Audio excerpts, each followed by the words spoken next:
Joining us now is Toronto author and speaker Kamshuka, who is here to tell us about a new book called Girl Power Uncensored. Welcome back to the show. Thank you. Thank you for having me. Tell us a little bit about the book. It's a compilation of women's stories put together by Atlanta-based media personality Jay Nash, and you are a part of this. Absolutely. I was honored to be a part of it. I spent a lot of time in Atlanta a couple years ago just working and meeting some fabulous women, and to be included was absolutely amazing. Just women sharing their raw, uncut stories, just sharing their heart. I was going to say the story you've written is called Yes. The Lost Doll. So Yes. tell us what it focuses on. Focuses on a little bit of my childhood. So I'm sharing a little bit about what happened to me physically. So physically, I did lose a doll when I was about 4 years old. When when you're doing a little bit of a connection, changing airplanes, I was given this doll leaving the war. So during the Civil War in Uganda, I remember my uncle giving me this doll, and I loved it. It just gave me promise. And it gave me hope. And leaving it on an airplane and just realizing how brokenhearted I was. I don't think I had actually cried or been able to feel sadness up till that moment. And so the loss of losing that doll just reminded me I'm losing my life. And I found that in life, I've come in contact with that moment. And as we do, we are constantly loving, we're constantly losing. But what are we going to do with that loss? And so that's what I decided to write on. I wanted to write on what do we do after loss? How do we deal with that? I lost my dad about 11 years ago, and that's a pain that has never gone away. It's a heartbreak that I've learned to live with, but what do you do with that pain? How do you transform the loss into power? Well, but you have been through so much because your own book, the one you wrote, Becoming Warrior, that's what you were on talking to us about about the last time, and that talked about your experiences as a war child survivor and a survivor of sexual abuse. Yes. So when you talk about embodying love through pain, when did your journey of self-love, self-healing begin? Because you've been through so much. It's that journey I've realized that we are constantly going to have to face day by day.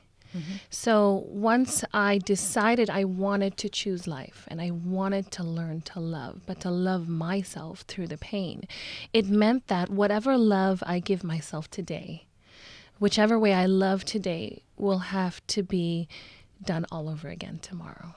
I only have enough for today, and I have to only focus on Still, the journey. even this many years later, you really deal with that on a day-to-day basis. Absolutely. Do you ever think you will be able to overcome it completely? I think we think healing is a one-time deal, and it's not. And as women, we go through so many different things. So even just in life, I have kids. I have to make sure my kids' mental health is good, their emotional strength is there, and I'm also dealing with myself. So if I can take it a day at a time, I have learned that when I choose myself daily, I'm a better person for the next day. So this is definitely a journey I feel like I will be on for a long time. And is it also something that is important to you to teach your children? How to Absolutely. transform pain into empowerment? I'm trying to teach them that, especially my daughter. She's 13. I'm trying to That's a terrible age for a girl. Do you understand? Oh, I do. Yes. I had two, 14 months apart. I had 13 for basically 14 months They're apart. 14 months apart. When they turn 13, they turn into horrible little beasts that Yeah. come back to you when they're about 17. Yeah, I'm wondering how long it's going to take. Yeah, I don't, 4 years. So I'm trying to think ahead. And I'm thinking maybe I could set her up in a way where I can give her the tools. Maybe she can understand that circumstances are circumstances and situations are situations. And perhaps whatever happens today does not have to define the rest of the high school year or rest of, your 2 years. And so I'm really trying to be intentional with how I help her mentally and emotionally, because I didn't have a very good high school experience, and she's getting ready to go to high school. And so I'm just thinking maybe I could just breathe this one. I can take some deep breaths myself and take this slow. Well, understand that if you can get that through to her at this age, you will make millions of dollars on a how-to book. Because my experience at that age was they think you don't know anything. Like you're so stupid. Mark Exactly. Twain. Yeah, What would was you the difference between 14 and 21? My father learned a lot. And that time his quote like that. I used to think he was stupid. He learned a lot. Yeah. It's amazing to me that they actually think we don't know. That we're just we're just not with it. We don't get it. And it's like, what do you think we were doing just a couple of years ago? I mean, I'm blessed because this year, July, I turned 39. So I'm thinking, I'm almost 40. I think I can say I know a little something to give you. But I'm realizing I have to build the trust and I have to keep those open communication lines. I have to constantly try not just to be her friend, be her mother, but show her that there are some things that I want to be able to do with you. I want you to choose me over your friends. And I know she'll choose her friends. But I'm going to try. Yeah. I'm going to try. Yeah, they should. I mean, I think it's a parent's job to give them all the tools you can, but also to let them go, because you have to let them fail Absolutely. themselves without protecting them. You can't be the helicopter parent all the time. That's my journey, because talking about love and loss is learning to love, is learning to understand loss, and it's learning to still love through that. So I realized that some losses are a lot bigger and some losses are going to be small ones. Either way, I'm going to be brokenhearted. How am I going to go into the next phase of my life, even with that little bit of loss? So I'm trying to teach myself along the way that whatever happens, whatever comes your way, take a deep breath. Remember why you decided that you wanted to embody love, and remember that it starts within yourself.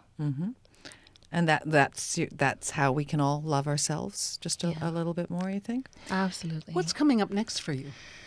I'm really excited because we are going into the next part of the year, almost coming to an end very soon.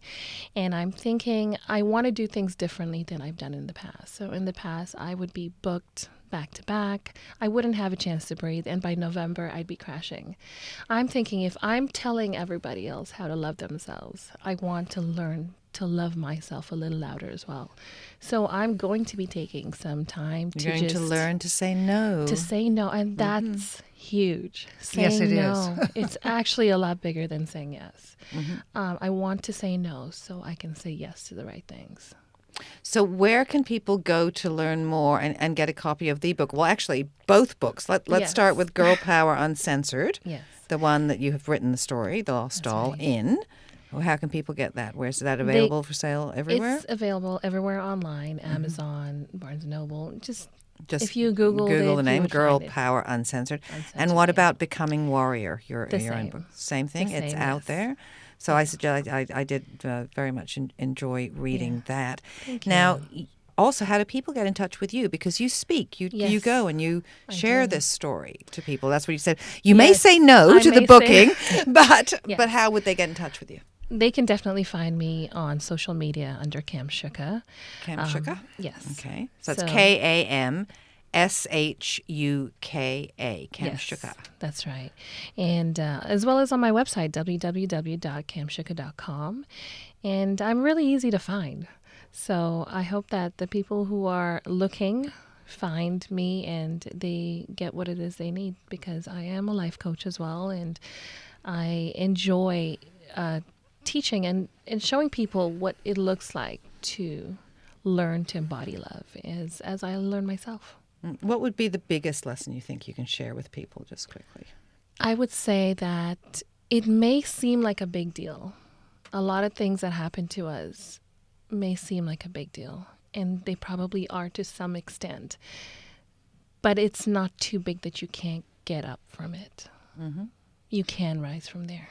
You can stand up again. You may find yourself still crawling, trying to get up. It may take you a little while, but you will get up. Kamshuka, thank you very much for joining us Thank today. you. Thank you.